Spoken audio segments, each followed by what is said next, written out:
Welcome to Insight and Influence, a podcast presented by C&G Strategies, bringing you insightful conversations from influential people, including government officials, industry leaders, and advocates from across the state. Hi, everyone. I'm Nello Giorgetti. I am the Senior Vice President for Government Relations here.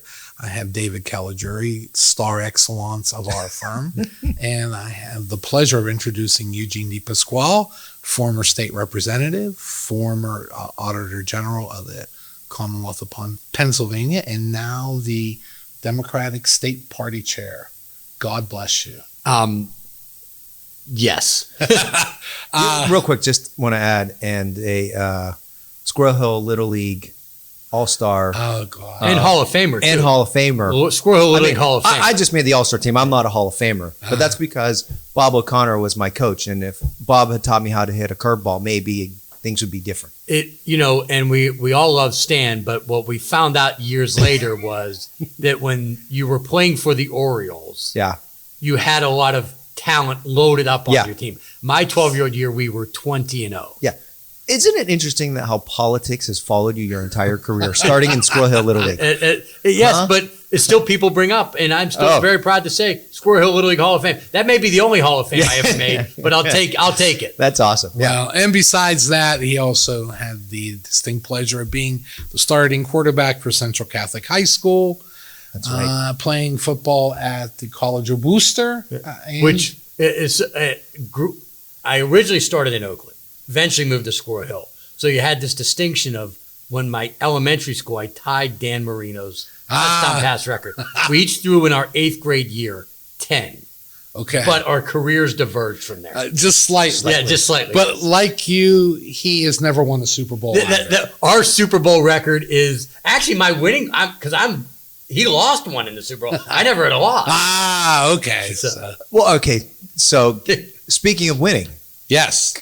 Congratulations on this past election cycle. We had, by all accounts, it was probably the most successful local election night in Pennsylvania Democratic Party history. That's just math. That's just math. When I took the gavel, and look, I know I'm supposed to take a lot of credit for this. I think the party deserves some. There were other factors in play, and we can talk about this, but the party played a role. When I got the gavel soon after Labor Day, the party was not even going to meet payroll in September. And the polling for the judicial retention was basically a dead heat. We ended up winning that by, over 20 points. Convincingly, and ended up raising a couple $1 million. So, a lot of work. You put together a good team. I'd like to think I offered something to that, but we had a lot of good candidates, and with a very big assist from the Honorable Donald J. Trump. Yeah. So let's talk a little bit about this. Was this, in your opinion, a repudiation of Trump in Pennsylvania, a state that he won just a year ago, or were there other factors involved in this? I think, first of all, it's never one thing. Right. So I think we had a lot of good candidates. I think our justices running for retention had done a good job on the bench. I think, building a partnership with all of our elected officials, particularly the governor, then them deciding to reinvest in the party, building those partnerships, having a lot of good candidates. Bucks County and Erie, I particularly look to, Dauphin and Cumberland. Again, those 4 counties particularly stick out. But there's no way so that would have led to a win. Yes. There's no way it goes from a win to an absolute blowout if it wasn't for the chaos of the Trump administration, the high prices of the Trump administration, the divisiveness of the Trump administration. There was a repudiation of that in addition to all the good stuff we were doing. Yeah, I'd like to I think one of the factors, and this deals with Trump, was also the fact that you had this federal government shutdown. Right. Almost at the same time as the election was happening. Yeah. I like to think that it hastened the end of the shutdown because of what happened. Yeah. Right. I also think that there was something that, and this is just my opinion, but I don't think I'm the only one that has this, and I'm curious if you feel the same way. I think the actual visuals of watching the East Wing I think that stirred something in folks who were not necessarily partisan one way or another. So look, part of this, I was on the ballot in 2024 for Attorney General. I think, look, this isn't to knock Dave. Part of the reason why I'm not there, and look, it's not saying Dave's didn't do a great job on the campaign. I think we did too. But part of that reason was Trump connected in that campaign significantly more than Biden and then eventually Harris on sort of that forgotten middle class, the people that were struggling, the people that were paycheck to paycheck.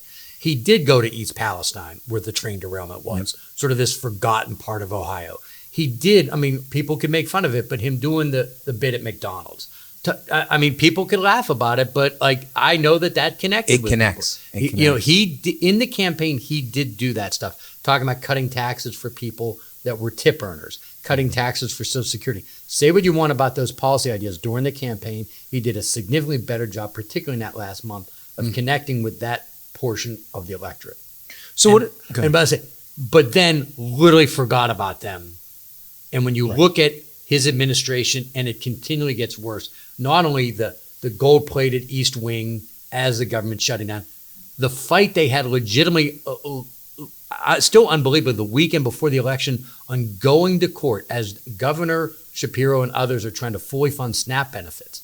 I think this had a factor in driving up turnout too. They were in court trying to stop the payment of SNAP benefits. So if you want to think about the paycheck to paycheck crowd, it's people that were getting furloughed from the government, people that needed to feed hungry children, and this administration was on the wrong side of both of those issues. That baffled me. I don't know about you, David. I was just, why would you not want to feed people? Right. It's funny. It was a lesson learned, right? And I'm going to ask, what are you guys going to do, right? Yeah. Because, the one thing that Donald Trump does very well is get elected. Right. Himself. Yeah. How he, governs is another story. And I think he's given the Democrats something to consider moving forward. So again, when I was handed the gavel, and this isn't just me, this I still think is Democrats across the country. I think two things had to happen for us to regain power. One was Trump had to do a bad job as president. Okay. Now, pretty close to mission accomplished there. But we still have to make sure people have confidence in us. So at least in Pennsylvania, I think this is, where the governor's record in running for re-election will help us, hold the House, hopefully flip the state Senate. We can talk more about that, flipping these key congressional races. But we've got to the work has just begun on rebuilding our brand. And that's where the party comes in. We have a lot of momentum now. And there's, some of this stuff will sound funny, but, I had to there was two things I really did. Number one, corralling everyone on the yes across the board message. I had activists, we don't need to name them. Eugene, we need to have billboards that say yes on some, no on others. And I said, and I'd have to have these conversations. And I know, children may be listening, so I'll be not frank about how I'd say that is somewhat of a disappointing idea. I phrased it differently. We're not going to have billboards say yes on some, no on others. But so I had to corral everyone on this yes thing. But then we had to make a villain, and it was Jeffrey Yass. And look, I've got my own history of what he's done in all of my campaigns. But I was hell bent on, if we're going to have the owner of TikTok, Pennsylvania's richest guy, $78 billion, if he's going to try to buy the courts, we're going to make him an issue in this campaign. And their spending in this campaign, instead of just letting it happen, we highlighted it so that people know Jeffrey Yass is trying to buy the Pennsylvania court system. That gave our allies, we better get off the dime and start doing stuff. Money actually started flowing in so that in the last weekend, people go, Eugene, you keep talking about Jeffrey Yass. You guys outspent him. I said, I'm not going to apologize for that. We used him to raise more money. So it's having a villain. Seems to work. I mean, you have Donald Trump, you have Jeffrey Yass. I learned that from Donald Trump. You got to create a villain. And in this campaign, we used Jeffrey Yass to create a villain. That's interesting. So, Eugene, it was a great day. Right. But there's still some fundamental issues with Pennsylvania that I find troubling. We went from $1 million, talking about Jeffrey Yass, we went from 1 million vote registration plurality to what are we now? A little over 200,000. Yeah, and I'm not even sure it's that high with active voters. So I think it's probably more in that 100,000 range. So And so just being blunt about that. And when I had gotten the gavel, I think it was only 1 month in the last 4 years that we had done a better job than the Republican on registration. That was right after Roe was overturned. That was the only month in a 4-year cycle. Now, we've won the last 2 months, so there's some trends in the right way. But I view that as there's two parts. Number one is, I think, during the Biden years, look, I like Joe Biden, but let's be clear. The messaging and the vision and the visuals of the administration were not exactly ones that make you think of LeBron James in his prime. Right. We'll leave it at that. And then I think then you look at Trump, I think, grabbed the middle of blue-collar America. And so a lot of people that voted for us felt we had lost touch with them. I think you saw both of that. And I do think, particularly on issues like marijuana, I think where the party sort of never really, we should have grabbed those issues. Now, I think there's some Democrats that push it, and myself and even you were way ahead of the curve. Myself and then Lieutenant Governor, now Senator Fetterman. But I think a lot of younger voters are waiting for Democrats to actually take action on those issues. So I think you have younger voters disenchanted with the party, and then blue-collar voters feeling the party had not listened to them. And there's some truth to both of those issues that led to us having a decline in our voter registration efforts. I also think part of that, and it's part of the larger trend, at least in Western Pennsylvania, is that a lot of those blue-collar voters hadn't really been Democrats. They were voting R, but they finally changed. They finally changed. But at the same time, in the Southeast, you've got Republicans who have been Republicans forever, who have been voting Democrat, but they really haven't made that transition to being Democrats. They clearly vote Democrat at presidential and even statewide elections, but they haven't made that full transition. Another thing that I want to pinpoint is that national Democrats, and look, I was not in these meetings or these strategy sessions, but Republicans made an effort, and I say this to their credit, to actually do partisan voter registration. Yes. They did. And that is just on a tactic. They did that. The Democratic activists, when I'm talking about even the bigger donors, they had this idea, we're going to put money into these nonprofit, nonpartisan voter registration. Now, I don't know why that was a strategy, so there was part of this was just a tactic where the R's were just like, no, if we're going to put money and we're going to try to actually register Republicans, I credit them for that. I mean, that's smart. You're a political party. You should be trying to register people to your party. Why we didn't do that as well. And one of the things I've said is if you're going to give us money for voter registration, as long as I'm chair of the party, we're going to actually do this radical thing and actually try to register people as Democrats. So you believe in that saying that politics is not beanbag. Not only is politics not beanbag, I had, when the governor asked me to do this, we had our first strategy session afterward.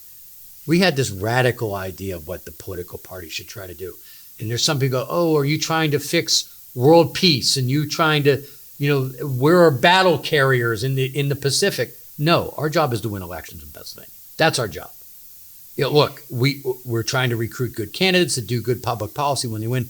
Our job is to win elections. So while I'm here, this is, and it doesn't, you are trying to get your candidates over the finish line because I believe, that the lion's share of times they are better for the people of this state and country than the other side. Sometimes you win, sometimes you lose. Right. But this is about winning. And that's where the idea of what party do we want to register people as? Democrats. The other pitch I give to people is in a closed primary state like Pennsylvania, whether it should or shouldn't be, and I have my own views of that. But while we are a closed primary state, you're actually freezing yourself out of picking a nominee of the two major parties if you choose to go unaffiliated or third party. Yeah, I often wonder about people who want to do that in Pennsylvania, and at least if they're willing to talk to me, I'll just say, look, I don't care which party you choose, right? But pick one because you're really disenfranchising yourself. But regardless, then don't complain that you have a nominee in the general that you don't like. Yeah. So let's talk about next year. Yeah. All right. So 1 seat majority in the House, 3 behind in the Senate. Yeah.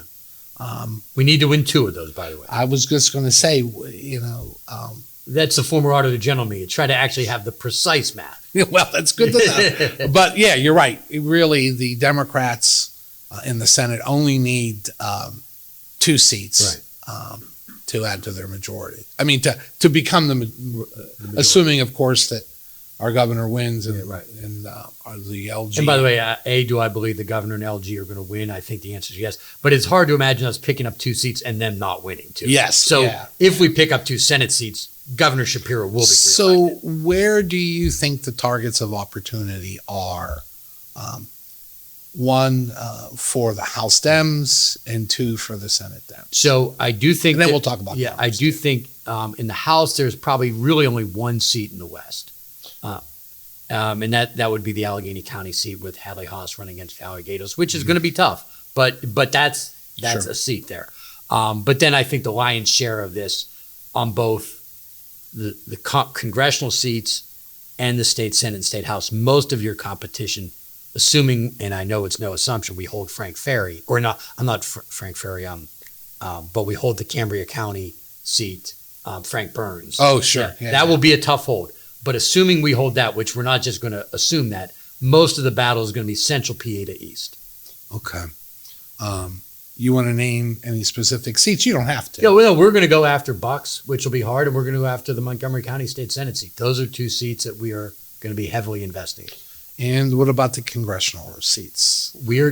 Our goal is to go 4 for 4. I believe, first I'll start off with, I believe Chris DeLuzio now is in a very firm position, but we can't fall asleep on that one. No, you can't. Because it's for a host of reasons. It's a seat that has swung right since its creation. But I believe Chris has done a good enough job that I feel good to say we're in a strong position there. But then we have northeastern Pennsylvania, central Pennsylvania, Lehigh Valley, and Bucks County. Those are the 4 seats.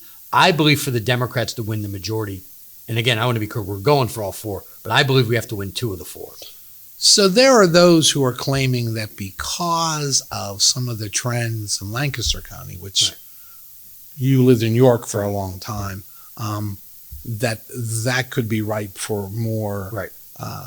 Changing it, making it really purple. Right. Do you think there's anything going on there? So I've always felt that there should be a Lancaster, York, Harrisburg congressional district.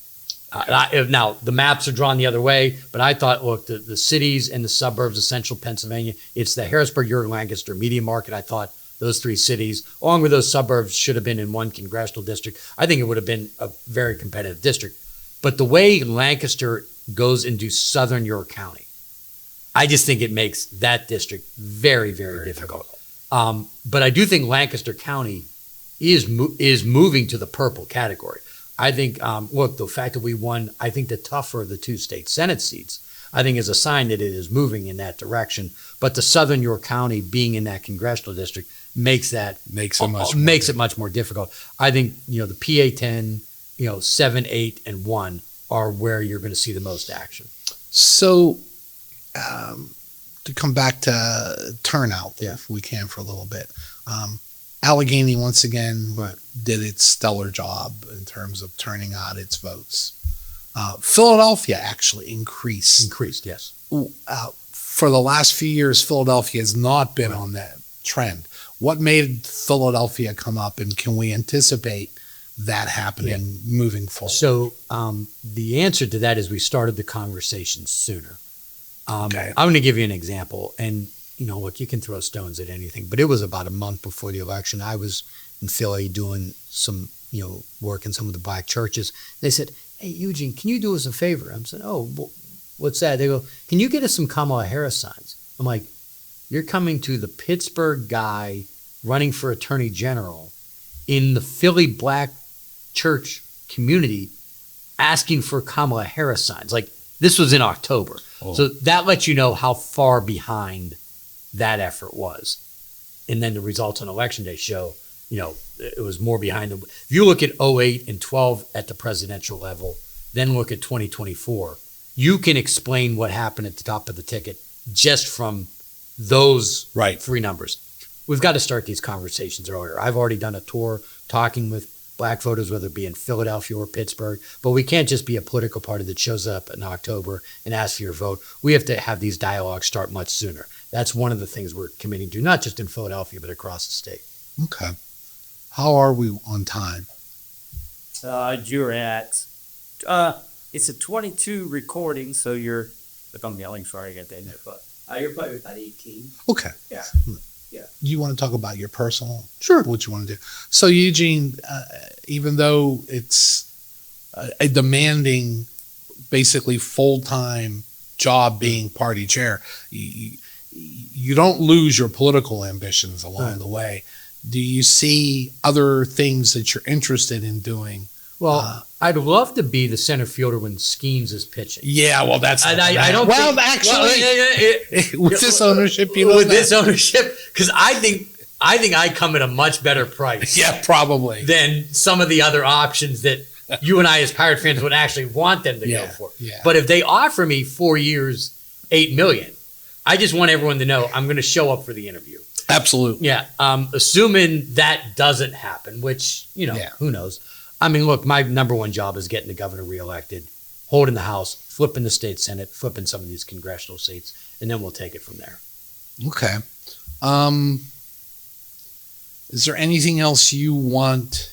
Well, I think let's talk about 2028. All right. So 2028, assuming that the Constitution is being followed at that point. We're all knocking on wood on that one. Yes. What do you see happening in terms of Pennsylvania? What do you see happening in terms of the nominees, potential nominees, actually in both parties? Yeah. So we have to be blunt about this as Democrats. That Trump won this state twice, and I know because of the overall national popular vote and the electoral vote, 2020 was much closer than a lot of people remember, particularly in Pennsylvania, where I don't think Biden got the lead until Saturday after the election. Now, we ended up winning by, a full percentage point, but still, that was only 1 percentage point. So the reason why I think 2028, I want to put this bogey out there, is that I don't believe there is actual math, real math, not pie in the sky, we're going to win Alaska and Montana. Yeah. But like real math, where a Democrat can win the White House still without Pennsylvania, which means I think the work we're doing right now is helping lay the groundwork for that. And we've got to reconnect with some of these voters that did vote for Biden, but then went back to Trump. And and you and I know this, not everyone wants to admit this, there are Obama-Trump voters in Pennsylvania. Oh, no, clearly there are. And there clearly are. I know some people, that are an activist in either party will say, how can that be? But there are. And we've got to do a better job. Why did Barack Obama connect with them and Donald Trump? I think both of them were agents of change. And if you think about it at its core, Obama maintained he was an agent of change. And Trump, through all the other insanity, he is a grenade into the system. And if you didn't like the current system and you felt the current system wasn't working for you, Trump was your guy. And we've got to reconnect with those voters who maybe are with us on issues, say, paid family leave, minimum wage, right. name the issue, even abortion rights, name the issue, and don't care about marriage equality. Like they're okay with people having their own private lives. But they didn't think we were fighting for them. We've got to do a better job of letting them know we're fighting for them. Yeah. And there's no way we win the White House without that group of Pennsylvanians thinking we're fighting for them. So, and this goes to the primary voter here in Pennsylvania, in Western Pennsylvania. So, since 1937 until 4 years ago, no Democratic mayor lost a primary election in Pittsburgh until 4 years ago. Right. And yet, in the last 4 years, we've had 2 different mayors, and now we're on our third. It never happened before, and it's happened twice in a row. Right. So, what's going on? Oh, I mean, if you're going to pull I think people are mad. I mean, how else can you interpret no mayor had ever lost a primary literally before like World War II? Yes. Then it happens back to back. And I would say this, I like Ed, I like Corey, I like Bill. I mean, so for people that are listening out there, Bill Peduto, Ed Gainey, Corey O'Connor. I like all. This was not a scandal. No. This wasn't like somebody got caught with their hand stealing money. This was zero. I mean, people always say, oh, this person's crooked. But all 3 of them are dedicated, good public officials. Bill Peduto lost and Ed Gainey lost without any scandal, which meant there is still a that's in the Democratic primary, let alone general election voters, with how the state of affairs is going. There's only one way to interpret that. That's not about someone did a bad mail piece. Right. That's people are mad. Yeah, and I don't know how How do you fix that anger? How do you make? And I don't know the answer. Yeah, and I don't expect you to know it either. But. Look, and as party chair, my job isn't to do policy, although I can advocate and make the case and tell our elected officials behind the scenes, I think you should do this, this, and this. But you've got. I mean, when I mean this, I'm not talking about a quid pro quo. I'm talking about to the voters. You have to offer them something, and then you have to deliver. And I think part of what happened with Trump in 2016. Which that there was a feeling among a big chunk of the country that Obama did not deliver on something.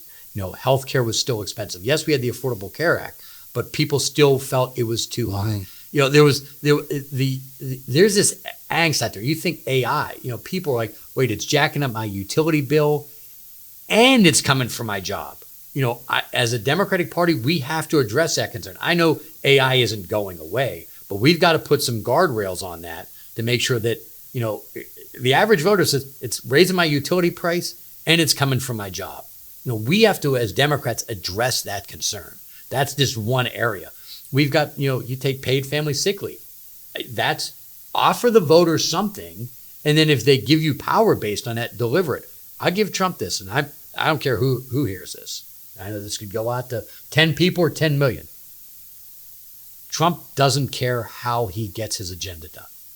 No. He fights to get his agenda. Now, I'm not going to say all of these tactics are stuff I like, but how many times have you heard Democrats over the last 30 years, oh, that'd be hard. Oh, this person might be mad if I do that. If we believe that these are the right policy procedures, right policy prescription for America, the American people have to see us fighting like hell for them. And they're not going to tolerate anymore, oh, that's hard. Any last words? No. Not last. Yeah. Anything you'd like to add? Those listening, that wasn't as ominous as it sounded. No, we're out to win in 2026. That is, if you're in those 4 congressional districts, we're playing hard. If you're in some of those key state Senate districts, we're playing hard, and we're going to keep our state house, and the governor and the lieutenant governor will get reelected. Thanks, Eugene. I appreciate it. Thank you, Nello. Thank you. Thank you for tuning in to this edition of Insight and Influence. To learn more about C&G strategies and to access previous editions, visit our website at cgstrategiespa.com.